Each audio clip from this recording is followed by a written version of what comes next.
කොහොමද යාළුවනේ welcome two Footsteps in Australia channel. ඉතින් ඔයාලා අපේ channel එකට අලුත් නම් මම ආරාධනා කරනවා subscribe කරලා පටන් ගන්න කියලා. ඔයාලා ඕස්ට්‍රේලියාවට එන්න බලාගෙන නම් ඉන්නේ. ඔයාගේ යාළුවෝ හරි කවුරු හරි එන්න බලාගෙන නම් ඉන්නේ.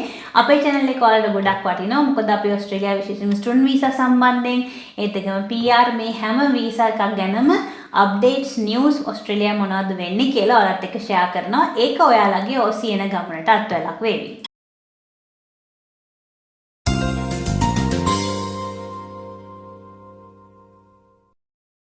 ඉතින් ඔයාලට මතක ඇති මම ළඟදී වීඩියෝ එකක් කරා ඕස්ට්‍රේලියාවේ 2026 ජූනි මාසේ 4 වෙනිදා ඉන්විටේෂන් රවුන්ඩ් එකක් තිබ්බා. ඒකෙන් 10000කට ප්‍රමාණයකට ඕස්ට්‍රේලියාව රජය ඉන්වයිට් කරලා තිබ්බ PR වලට ඇප්ලයි කරන්න කියලා. ඉතින් මේ ඉන්විටේෂන් රවුන්ඩ් එක තිබ්බ විශේෂයෙන්ම සබ් ක්ලාස් 189 එකේ යටතේ. ඉතින් මේ වීඩියෝ එක කරන් පස්සේ ගොඩක් දෙනෙක් මගෙන් අහනවා විශේෂයෙන්ම accounting කරපු කට්ටිය IT ඒ වගේ සමහර ඉන්ජිනියර්ස්ලා අහනවා මේ ලිස්ට් එකේ තිබ්බේ නැති නිසා අපිට අවස්ථාවක් නැති වේද කියලා. දැන් ගිය පාර තිබ්බ ඉන්විටේෂන් රවුන්ඩ් එක බලුවාම ඒ කට්ටියට අවස්ථාව තිබ්බේ නැහැ. ඒ කියන්නේ ඒ කට්ටියට අවස්ථාව අනාගතේ නොලැබෙයි කියලා නෙමෙයි. නමුත් බෑකප් ප්ලෑන් එකක් තියාගන්න එක කාටත් හොඳයි. ඉතින් මම මුලින් මතක් කරන්න ඕනේ මම මයිග්‍රේෂන් ඒජන්ට් කෙනෙක් නෙමෙයි. මේ මයිග්‍රේෂන් ඇඩ්වයිස් නෙමෙයි. මේ ජෙනරල් ඉන්ෆර්මේෂන් මම ඔයාලට ඉදිරිපත් කරන්නේ. මම ඔයාලට කියන්නේ මොනවද ඔයාලට තියෙන ඔප්ෂන්ස් කියලා. ඊට පස්සේ ඔයාගේ ප්‍රොෆයිල් එකට අදාළව ඔයාගේ ජීවිතයට අදාළව තියෙන සර්කම්ස්ටන්සස් එක්ක මයිග්‍රේෂන් ඒජන්ට් කෙනෙක් හම්බෙලා ඔයාට පුළුවන් තීරණයක් ගන්න මම මොන වීසා එකටද ඇප්ලයි කරන්න කියලා. ඉතින් 189 එකට ආරාධනා කරපු නැති accountants-ලා IT engineers-ලා මේ වගේ කට්ටිය ඉන්නවා නම් එයාලට මොනවද තියෙන තව options. ඉතින් ඕස්ට්‍රේලියාවට PR ඇප්ලයි කරන්න තියෙන එකම option එක 189 වීසා එක විතරක් නෙමෙයි. තව තියෙනවා state sponsorship අවස්ථාවන්. ඒ කියන්නේ 190 491 එක. දැන් 189 එකේ ගොඩාක් points මත depend වෙන්නේ අප්පාලට invitation එකක් හම්බෙනවද නැද්ද කියන එක. නමුත් 190 491 කියන්නේ එක එක states වලින් ඔයාලව sponsor කරලා ගන්න එක. එතකොට මේ state වලට මේ territories වලට තියෙන requirements ටිකක් වෙනස් 189 requirements වලට වඩා. ඉතින් ඒ නිසා ඔයාලට 189 විදිහට ඉන්විටේෂන් එකක් ලබා ගන්න බැරි නම් accounting IT එහෙම නැත්නම් engineering පැත්තකින් ඔයාලට පුළුවන් අවස්ථාවක් තියෙනවා මේ 190 491 දෙකට බලන්න. ඉතින් මම ඔයාලට පෙන්නන්නම් ඕස්ට්‍රේලියාවේ රජයේ migration.wa.gov.au ඒ WA වල state sponsorship program එක තියෙන එකේ මේකේ තියෙනවා state nomination program migration program එක. ඒතකොට ගොඩක් වෙලාවට state එකක් sponsor කරන්න කැමති ගොඩක් වෙලාවට ඒ state එකේ දැනට ජීවත් වෙනවා නම් දැනට වැඩ කරනවා නම් ඒත් එකම යාලක requirements එකක් වෙනස්. සමහරවිට ඔයගේ salary එක බලන්න පුළුවන් points මැත්තේම නෙමෙයි ඒගොල්ලෝ කෙනෙක්ට ස්පොන්සර් කරන්නේ. මේකේ මෙහෙම පහළට ගියාම eligibility requirements තියෙනවා. එතනදී overview නිකන් සාමාන්‍ය ජෙනරල් විදිහට බැලුවාම මෙතනදී පළවෙනි requirement එක තමයි අනිවාර්යෙන් ඔයා home affairs eligibility requirements ටික පුරවන්න ඕනේ ඒ අවශ්‍ය visa class එක අනුව. ඊළඟට දේ තමයි nominated occupation is available on the relevant list. එතකොට 189 nomination list එකේ ඔයාගේ accounting කියන එක අපි උදාහරණයක් ගත්තොත් තිබ්බේ නැත්නම් නමුත් මේ ස්ටේට් එකක ඔයාට ඒ ඔකියුපේෂන් එක තියෙනවා නම් ඔන්න ඔයාලට chance එකක් තියෙනවා 190 එකක් එහෙම නැත්නම් 149 එකකට apply කරන්න. ඊළඟට minimum English requirements අනිවාර්යයි. ඊට පස්සේ මෙතන තියෙනවා at least 1 year Australian or 1 year overseas work experience තියෙනවා නම් නැත්නම් close related occupation එකට ඒ වගේ වෙලාවකට අවස්ථාවකුත් තියෙනවා. දැන් මම කියන්න හදන point එක තමයි ගිය පාර 189 වල accounting උදාහරණයක් විදිහට ගත්තොත් එහෙම invite කළේ නැති වුණාට මේකේ බැලුවොත් තව පහළට ගියාම තියෙනවා ඒගොල්ලන්ගේ occupation list එක හොයාගන්න පුළුවන්. ඔයා show all කියලා type කරොත් එහෙම නැත්නම් click කරොත් එහෙම ඔයාට පේනවා මේ එක එක industries අනුව දාලා තියෙන්නේ. මේකේ පහළට ගියාම finance කියන එක යටතේ මේ තියෙන දැනටම තාමත් තියෙන accountant general කියලා මේ graduate pathway එක යටතේ එහෙම නැත්නම් general schedule 2 එක යටතේ. ඉතින් මේවා ඉතින් requirements එක එක ඒවට අනුව වෙනස්. මේවා ඇතුළට ගිහින් ඕගොල්ලෝ බලන්න ඕන. ඒ පැත්තෙන් අදාළ සුදුසුකම් තියෙනවා නම් experience තියෙනවා නම් points තියෙනවා නම් අදම ගිහිල්ලා migration agent කෙනෙක් හම්බෙන්න ඔයාට 189 එකට අවස්ථාවක් නැති වුණාට මේ 190 491 වගේ එකකට අවස්ථාවක් තියෙන්න පුළුවන්.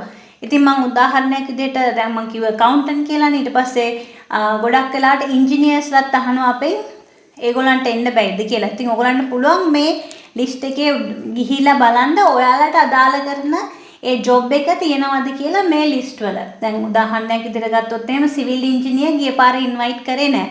නමුත් මෙතන WA ස්ටේට් එක ගැන මම කියන්නේ අනෙක් ස්ටේට් වලටත් වෙනම වෙබ්සයිට්ස් තියෙනවා. ඒ වගේම ඔයගොල්ලෝ බලන්න සිවිල් ඉන්ජිනියර්ස්ලාට WA වලින් ස්පොන්සර් කරන්න කැමැත්තක් තියෙනවා. මෙතන ස්ටේටස් අවైలබල් ප්‍රයොරිටි ඔකියුපේෂන් එකක් විදිහටත් ලිස්ට් කරලා තියෙනවා. ඒ නිසා ඒකයි මම කියන්නේ 189 එකට ඉන්විටේෂන් වලට ඔයාලට හම්බුනේ නැත්නම් මේ ඔප්ෂන් උත් තියෙනවා කියන එක ඔයා දැනගන්න ඕනේ. ඔයා මයිග්‍රේෂන් ඒජන්ට් කෙනෙක් එක්ක හම්බෙලා ඒ ගැන කතා කරලා ඔයාලට පුළුවන් මේ පාත්වේ එක යන්න. ඉතින් අපිත් වැඩ කරනවා මයිග්‍රේෂන් ඒජන්ට් කෙනෙක් එක්ක. ඔයාලා කැමති නම් ඔයාලගේ විස්තර අපිට ලබා දෙන්න. අපිට පුළුවන් මේ මයිග්‍රේෂන් ඒජන්ට් හරහා ඔයාලට මේ PR පාර්ට් එකකට යන්න පුළුවන්ද කියන බලන එක. ඒතකොට පළවෙනි ඔප්ෂන් එක තමයි 189 එකට ඔයාලට ඇප්ලයි කරගන්න බැරි වෙනවා නම් ඔයාගේ ඔකියුපේෂන් එකේ ලිස්ට් එකේ නැත්නම් බලන්න ස්ටේට් ස්පොන්සර්ෂිප්ස් 190 491 කියන ඒවා. ඉතින් WA විතරනේ මම WA නිසා තමයි මම WA එක පෙන්නුවේ. නමුත් අනිත් හැම ස්ටේට් වලටම තියෙනවා මේ වගේ වෙබ්සයිට් එකක් තමන්ගේ nominated programs නැත්නම් nominated occupations දාලා ඒවයි ඔයාට අදාළ කරන occupation එක තියෙනවද බලන්න. ඊට පස්සේ ඔයාගේ profile එකට අදාළ විදිහට ගැලපෙනවා නම් ඔයාට පුළුවන් මේ පැත්තෙන් PR එකකට apply කරන්න. ඉතින් මේ state sponsorship වලටත් process එක almost 189 හා සමානයි. ඔයා ඉස්සෙල්ලාම EOI එකක් දාන්න ඕනේ. ඊට පස්සේ තමයි රජය ඔයාට ඉන්වයිට් කරන්නේ. එහෙනම් ස්ටේට් රජය ඉන්වයිට් කරන්නේ ඇප්ලයි කරන්න කියලා. ඉතින් දෙවෙනි ඔප්ෂන් එක තමයි ඔයාට තියෙන්නේ 482 කියන වීසා ක්ලාස් එක. ඒ කියන්නේ employer sponsorship කරන වීසා ක්ලාස් එකට යන්න පුළුවන්. එතකොට ඔයාලා දන්නවා skills in demand තමයි මේ වීසා ක්ලාස් එක. ඉතින් මේ accounting ඒ වගේ jobs එහෙම තාමත් මේ skill occupation list වල තියෙනවා. දැන් උදාහරණයක් විදිහට මම පෙන්නනවා ඔයාලට site එකෙන් මේ මං ගියා skill occupation list එකට. මෙතන පහළට ගිහිල්ලා අපි හිතමු අපි ටයිප් කරමු accountant කියලා. accountant කියලා ටයිප් කරාම මේ occupation එක list වෙනවා. ඒ යටතේ පෙන්නනවා මොන visa categories වල occupation list එකේ මේක තියෙනවද කියලා. එතකොට මෙතන පහළට ගිහින් බැලුවොත් මේ 482 එක යටතේ නමුත් caveats apply එකේ caveats තියෙනවා. නමුත් ඒකේ ඒ list ඒ occupation එක තාම තියෙනවා. ඒතර 189 එක මිස් වුණා කියලා ඔයාට බය වෙන දෙයක් නෑ. ඔයා දැන්ටම ඕස්ට්‍රේලියාවේ නම් ඉන්නේ. ඔයා වැඩ කරන්නේ ඒ occupation එකේ නම් ඔයාට පුළුවන් ඔයාගේ එම්ප්ලොයර්ත් එක්ක කතා කරලා එයාට කියන්න පුළුවන් එම්ප්ලොයර්ත් එක්ක එකතු වෙලා 482 එකකට එහෙමත් නැත්නම් ඔයාට enough experience තියෙනවා නම් 186 එකට වගේ apply කරන්න එම්ප්ලොයර්ගෙන් උදව් ඉල්ල ගන්න. එතකොට 189 එක මිස් වුණා කියලා ඔයාට බය වෙන්න දෙයක් නැහැ. ඔයාගේ occupation එක මේ occupation list වල තියෙනවා නම් ඔයාට අදාළ සුදුසුකම් තියෙනවා නම් migration agent කෙනෙක් එක්ක එම්ප්ලොයර්ත් එක්ක වැඩ කරලා ඔයාට PR pathway එකකට යන්න පුළුවන්. ඊළඟට තුන්වෙනි option එක තමයි දැනටමත් ඔයා ඉන්නේ අපි හිතමු ලංකාවේ නම්. එහෙම නැත්නම් ඔයා දැනටමත් මෙහෙ ඉන්නේ 485 visa එකක වගේ නම් ඔයාට කාල වේලාව ඉතුරුයි නම් තව visa එකේ ඔයාට පුළුවන් ඔයා ඉන්න occupation එකට invitation හම්බෙන්නේ නැත්නම් ඒකට ගොඩක් තරඟකාරීත්වය වැඩි නම් ඔයාගේ ෆීල්ඩ් එක සම්පූර්ණයෙන් වෙනස් කරන්න. විශේෂයෙන්ම ඔයා ලංකාවේ නම් ඉන්නේ අපි හිතමු ඔයා ලංකාවේ ඉන්නේ දැන් තමයි A-level කරලා ඉවරුනේ. ඒතකොට ඔයා හිතන් ඉන්න ඔකියුපේෂන් එක මේ නොමිනේෂන් රවුන්ඩ්ස් වල වැඩි එන්නේ නැත්නම් ඔයාට පුළුවන් ඕස්ට්‍රේලියාවේ මොනවාද අවශ්‍ය කරන ස්කිල් මොනවාද හිඟ ඔකියුපේෂන් කියලා හොයාගෙන ඒකට අදාළ කෝස් එකක් කරලා ඒකට අදාළ එක්ස්පීරියන්ස් අරගෙන ඊට පස්සේ ඒ හරහා PR එකට apply කරන්න. ඒක තමයි ඔයාගේ අන්තිම option එක බවට පත් වෙන්නේ. ඒ විදිහට ඔයාට පුළුවන් ඔයාගේ සම්පූර්ණයෙන්ම occupation එක වෙනස් කරගන්න. ඔයා ලංකාවේ නම් ඉන්නේ. එයාට අදාළ. ඒ කියන්නේ ඔයාට හිතනවා නම් මේ පැත්තෙන් තමයි ඔය ඉදිරියට යන්න පුළුවන් කියලා ඒ වගේ එකකට ඉගෙන ගන්න පුළුවන්. එතකොට ඔයාට nomination round එකේ තිබෙන්නේ නැති occupation එකක් වුණත් නමුත් ඕස්ට්‍රේලියාවට මේ තියෙනවානේ ස්කිල් ෂෝටේජ් එකක් ඒකට අදාළ ඔකියුපේෂන් එකක් නම් ඔයාලට පුළුවන් මේ පැත්තෙන් ඔයාගේ PR පාත් එකකට යන්න. ඒ ගැන කතා කරද්දී මට ඉන්ටරෙස්ටිං පේජ් එකක් හමුණා මම ඔයාලට පෙන්නන්නම්. මේ ඕස්ට්‍රේලියන් ගවර්න්මන්ට් එකේ තියෙනවා Jobs and Skills Australia කියලා වෙබ්සයිට් එකක්. ඒගොල්ලෝ ගොඩක් කරන්නේ මේ ඉන්ඩස්ට්‍රි එකේ මොනවාද තියෙන ඔකියුපේෂන් ෂෝටේජස් ඒවට කොහොමද විසඳුම් හොයාගන්නේ මෙන්න මේ වගේ දේවල් තමයි ඒගොල්ලෝ කරන්නේ. ඒගොල්ලන්ගේ තියෙන ඔකියුපේෂන් ෂෝටේජ් ලිස්ට් කියලා. මොකද මගේ හැමෝම අහනවා අක්කේ මම මේ කෝස් එක කරොත් මට PR එක ගන්න පුළුවන්ද? මම මේක කරොත් PR ගන්න පුළුවන්ද? මේ ජොබ් එක කරොත් පුළුවන්ද කියලා.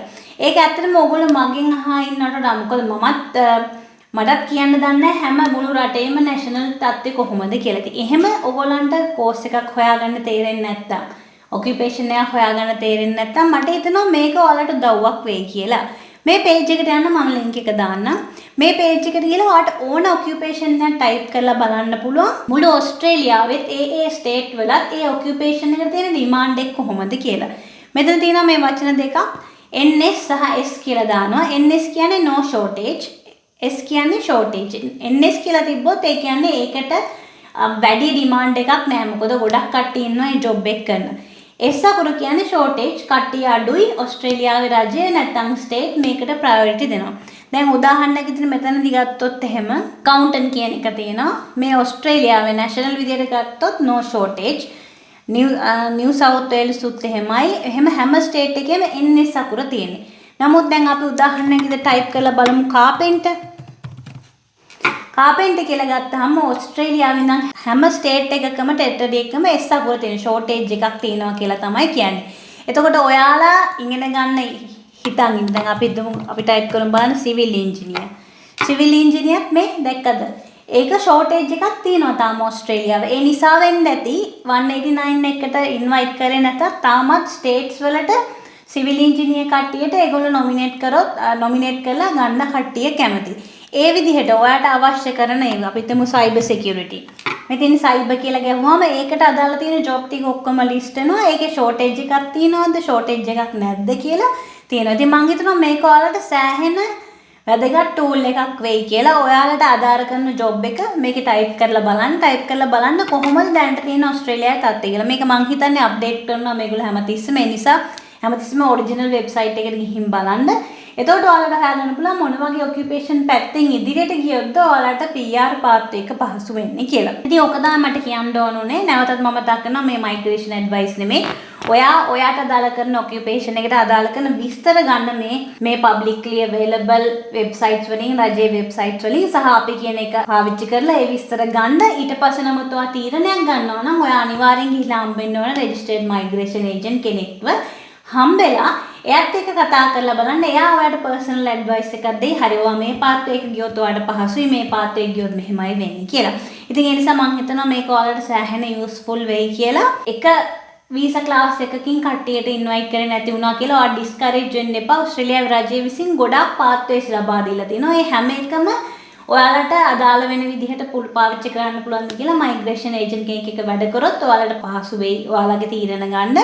ඒත් එකම මම මේ අන්තිමට කියපු ටූල් එක පාවිච්චි කරන්න ඔයාලට හොඳ අදහසක් ගන්න පුළුවන්. මොන වගේ ජොබ්ස් වලද හිඟතාවයන් තියෙන ඕස්ට්‍රේලියාවේ මොන වගේ ජොබ්ස් වලද හිඟතාවයන් නැත්තේ කියලා ඒක උදව්වක් වේවි ඔයගොල්ලන්ගේ ඕස්ට්‍රේලියාවට එන ගමන ඕස්ට්‍රේලියාවේ ඉදිරියට යන ගමනට පහසුවක් කරගන්න. මම මයිග්‍රේෂන් ඒජන්ට් කෙනෙක් නොවුනට এডুকেෂන් ඒජන්ට් කෙනෙක්. ඉතින් ඔයා ඕස්ට්‍රේලියාවට එන්න බලාගෙන ඉන්න ස්ටුඩන්ට් වීසා එකකින් ඔයාට ඕස්ට්‍රේලියාවට එන්න පුළුවන්ද? ඔයා මොකද්ද කරන්න ඕනේ කෝස් එක? මොකද්ද ඔයාට හරියන යුනි එක? ඊට පස්සේ ඔයා කොච්චර සල්ලි පෙන්නන්න ඕනද? ඊට පස්සේ කොහොමද ඔයාගේ ස්ටුඩන්ට් වීසා එකට ඇප්ලයි කරන්නේ? මේ හැම දෙයකටම මට පුළුවන් ඔයාලට උදව් කරන්න. ඔයගොල්ලෝ දන්නවා මම මෙහි ඉන්න এডুকেෂන් ඒජන්ට් කෙනෙක් එක්ක තව වැඩ කරනවා. අපි දෙන්න එකතු වෙලා අපිට පුළුවන් ඔයාලගේ OC ස්ටුඩන්ට් වීසා සිහිනේ සැබෑ කරන්න. ඔයාලා එන්න කැමති නම් ඕස්ට්‍රේලියාවට අපි හරහා chatwithfia@gmail එකට ඊමේල් එකක් එවන්න. එතකොට අපිට පුළුවන් අවශ්‍ය කරන විස්තර මොනවද කියලා ඔයාගෙන් අහගෙන ඔයාට උදව් කරන්න. අපි charge කරන්නේ නැහැ ඔයාගෙන් මේ සර්විස් එකට. නමුත් of course ඔයාට යුනි එකට ගෙවන government එකට ගෙවන charges ගෙවන්න ඕනේ. නමුත් අපෙන් ඔයාලට සේවාව free. ඒ නිසා nothing to lose, contact us.